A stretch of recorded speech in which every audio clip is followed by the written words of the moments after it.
കണ്ണൂരിലെ അക്രമ രാഷ്ട്രീയത്തിന്റെ ജീവിക്കുന്ന പ്രതീകമായി ബി.ജെ.പി. ഉയർത്തിക്കാണിക്കുന്ന നേതാവാണ് സി സദാനന്ദൻ. 1994 ജനുവരി 25-നാണ് CPIM പ്രവർത്തകരുടെ ആക്രമണത്തിൽ സി സദാനന്ദന് ഇരുകാലുകളും നഷ്ടമായത്. രാജ്യസഭയിലേക്ക് സി സദാനന്ദനെ എത്തിക്കുന്നതിലൂടെ കണ്ണൂരിലെ അക്രമ രാഷ്ട്രീയത്തിന്റെ ചോര പുരണ്ട ദിനങ്ങൾ ദേശീയ തലത്തിൽ ചർച്ചയാക്കാനാണ് ബി.ജെ.പിയുടെ ശ്രമം.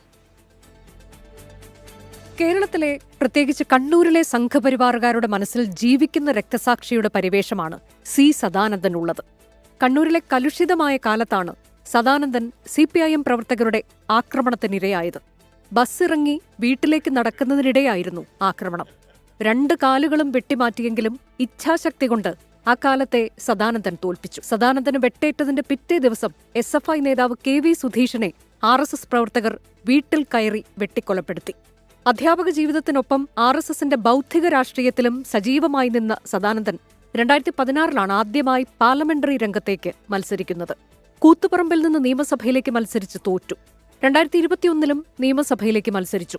തദ്ദേശ നിയമസഭാ തെരഞ്ഞെടുപ്പുകൾ മുന്നിലെത്തി നിൽക്കെ കണ്ണൂരിലെ അക്രമരാഷ്ട്രീയത്തിന്റെ ഇര എന്ന നിലയിൽ സി സദാനന്ദനെ ദേശീയതലത്തിൽ ഉയർത്തിക്കാട്ടാനും ഈ രാജ്യസഭാ പ്രവേശനത്തിലൂടെ BJP ലക്ഷ്യമിടുന്നു. 24 കണ്ണൂർ.